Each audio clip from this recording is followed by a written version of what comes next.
Alright guys, so when I did the video on this pusher configuration of this Meteor 65, I got a lot of questions about the motor remapping and board orientation, and even though I put all the settings and exactly what I did on this particular build, at the end I guess people were still confused. So I'm going to go into a little more in depth on how this was done. For those of you guys that already know how to do motor remapping and already know about board orientation, this is probably not going to be that interesting for you guys, but if you're confused and can't figure out how to do this, basically flipping over the whole quad and then figuring out how to make the correct changes, then this video is going to be for you. So I'm actually going to do an example here. I'm going to actually flip over this guy here. This is actually a modified UR65. I actually changed the all-in camera and the motors, and these have the 0603 19,000 kV motors from the Snapper 6. And I'm going to be flipping this one over and actually going to switch to frame as well. I picked up this white Meteor 65 frame here, and this is a new color. I don't think it's in the store yet, but it should be pretty soon. So I thought it was pretty cool. So let's talk about how this is done. So the orientation of the pusher configuration is like this, with the camera up here, USB port over here on the left, and then so motor 1 is going to be on this side here. So this is when it's already flipped over, but you can see that this is actually the front of the quad when it's in the correct or the upright configuration like this. So it gets flipped over like that. So if you see, it gets flipped over like this, and what was originally motors 1 and 4 previously are still motors 1 and 4, but actually, sorry, what was previously 1 and 4 gets swapped. 2 and 3 stay the same. So you can see this is motor 1, 2, 3, and 4, but then when I flip it over, motor 1 goes over here, as you can see, and motor 4 goes over here. So 1 and 4 get swapped, 2 and 3 stay the same, but you have to also realize that the direction of the motors is going to remain the same. So previously, I think it was when it was upright, the motors, which way did they go? They went this way. So it was reversed. So where the motors went like this. And I didn't change the motor direction, I just left it the same. So when you flip the quad over, the motor direction actually gets reversed. Not in the ESC firmware. It's just because when you're flipping the motor over, the motor is still going the same direction, but based on the orientation of the quad, it's actually going in the reverse direction now compared to before when it was upright. So I know it's confusing. So let's just let's look at this one here. You can see that the way the prop is, it's going to be moving in this direction like this, which is, as you can see, it's upside down, but with the prop moving in this direction, this is considered the standard or default configuration, the not reversed or normal configuration.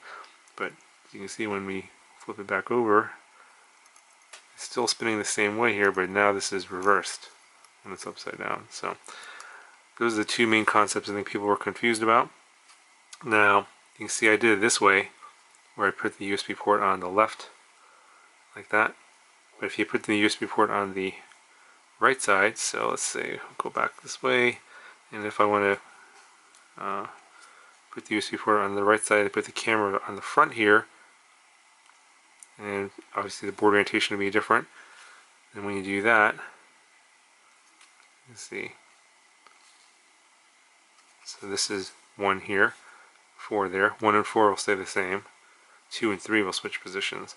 So this is still 1, that's 2, that's 3, but when it's upright, 2 and 3 are swapped. So hopefully that makes sense. Okay, so let's talk about board orientation. So here's the quad here. Let's just look at this one here. So it's upright. So the little arrow here is pointing to the front of the quad. And when you go into this pusher configuration where I have the battery going sideways, you have two different changes of orientation. So basically you have, there's a number of different ways you can do this. So you can think about it this way. You can do a rotation of 90 degrees on the yaw axis, and then you do a 180 degree turn on the roll axis. Then they should have the correct orientation that way. Or you can, let's see here, if it's like this, you can rotate it 180 degrees on the pitch axis and then 90 degrees on the roll axis. So there's a number of different ways you can get the same board orientation, but what you want to do is always want to check and make sure in the Betaflight configurator that all the axes are moving in the correct direction. Now if you're just going to be flipping it over and keeping the same battery orientation front and back like this, so this will still be the front, then of course things will be different. You would just flip it over like this. So actually let's use this one as an example. So we would just say flip this over 180 degrees on the roll axis like that, and this will still be the front. And then in that case, if you're doing like this, then all the motors are going to be changing. I think every single one will change. So 1 goes over here, 1 becomes 3, and 3 becomes 1, 2 becomes 4, and 4 becomes 2. So these, when you flip it over 180 degrees on the roll axis, 1 and 3 are swapped, 2 and 4 are swapped. So that's how you would make those changes in Betaflight and the CLI. When you do the motor remapping, basically you just take the whatever resource was mapped to motor 1, for example, and then you swap it with the one that was on motor 3 and put what was on motor 3 and put it on motor 1. That's pretty simple there. Anyway, so I'm actually going to do the conversion in basically the same way on this guy here, and I'm going to have the front pointing to the right and the USB to the left like this. It's going to be matching, and the camera is going to be up in the front area here. So I'm just going to be doing it the same way. It's basically I'm going to be switching motors 1 and motors 4, and when I go into the Betaflight configurator, the motors are going to be reversed. But since I'm going to be swapping frames here, and I want to actually keep the motor direction normal, I'm actually going to swap the motors here. So these are like red, and the black wires here, I'm going to actually switch them so that I keep the basically the same motor direction. Yeah, right now it's currently in the normal direction. I want to keep that because I think on this one here, this is in the normal direction, not reversed. And the reason is because it's in a pusher configuration. I found that in the pusher configuration, having the props in normal seems to be better. And when it's in this configuration with it, basically you have these duct parts in the way, having it reversed seems to be better. At least that's my finding. It kind of does some other variables as well as weight and things like that, but yeah, that's what I'm going to be doing for this one. So you're going to find when I actually transfer this over to the white frame, it's going to be like this, and I'll put the red wired motor over here and the black over here. So it should give me, when I actually plug everything back in, it should give me a normal motor direction. And yeah, that's my ultimate goal. So I'll have a normal motor direction after that. So I know it's super confusing, and it can get confusing for me. So yeah, I'll just go ahead and swap everything out of here into this new frame. I'll double check that everything was exactly as I think it's going to be, and if it's not, then I'll let you know. Okay, so here it is in the new frame. Ran into a little bit of a complication here when I said I was going to swap the motors because I wanted to keep the same direction of the motors, basically spinning in the normal way, which is like this, and not reverse, which is like this. And I had forgotten one of these motors, I think it was this one here, is actually wired improperly. This is actually supposed to be like a red one here, so that totally kind of screwed up my situation. It may not be the same for you. In theory, what I was talking about should work, but because of I had a motor that was wired up wrong, it should be red, not black, I ended up having problems. So I just wanted to be really sweet and checked the motor direction of all the motors and just switched them all to the correct direction that I wanted. Yeah, ultimately you're going to need to probably do that anyway, just to double check, make sure that every motor is moving the same or the way that you want it to. And of course you have to put the props on upside down as well, so don't forget to do that. And you can see I put a little piece of foam here to protect the circuit board. It is a little bit skewed, as you can see.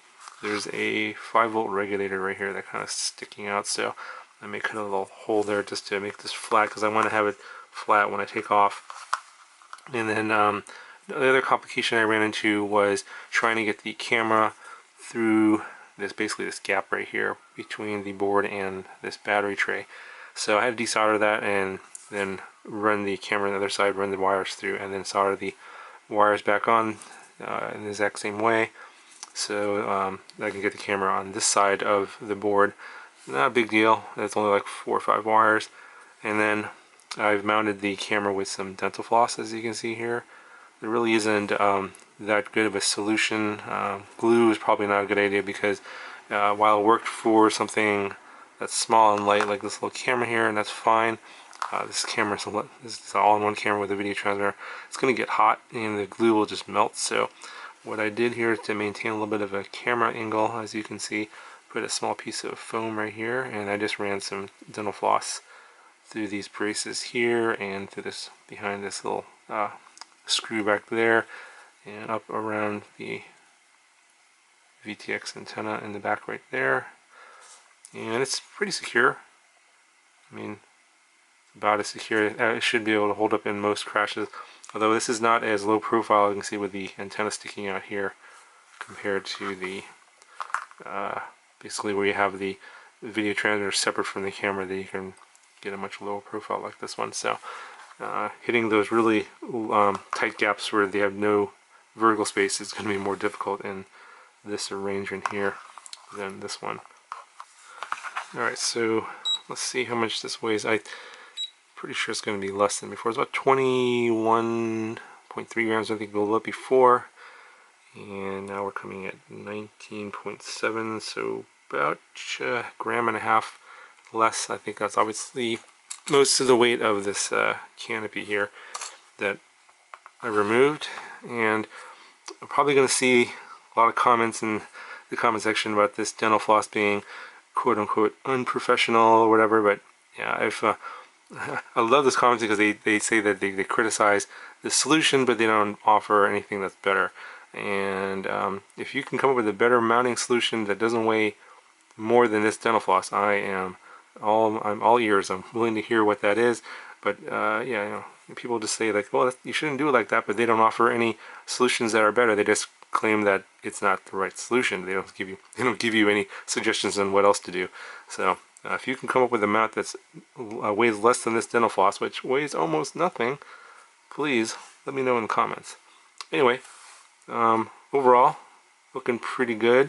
And I'm going to be flying this on probably a 250. I'll go for a really light setup here, and we'll see how this flies. I will have another video a little bit later on the Mobula 6. Oh, speaking of which, I do want to point out one more thing. So you can see with the cameras facing forward like that, the USB port here is on the left on the Meteor 65, but over here it's on the right. And the reason I did that is where the camera is and where the wires are soldered, it's not long enough to go to the other side, so I had to actually go the other way. So while I reversed, I think, motors 1 and 4 on this situation here, on this particular setup, I reversed motors 2 and 3. So it's like this here when it's upright, and this is one that's 2. I just flipped it over like that, as you can see.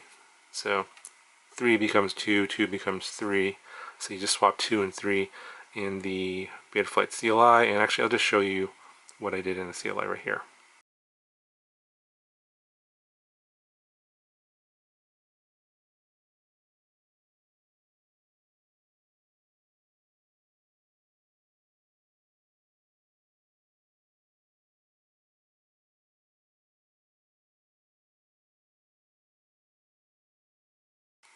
And lastly, I will put up my Betaflight configuration of the board orientation, I think I just did a roll is 180 degrees and yaw is 270 degrees or negative 90 degrees. So that's how you can get the correct board orientation. You want to make sure you check your motor directions and obviously swap your motor resources so that's correct for this particular orientation.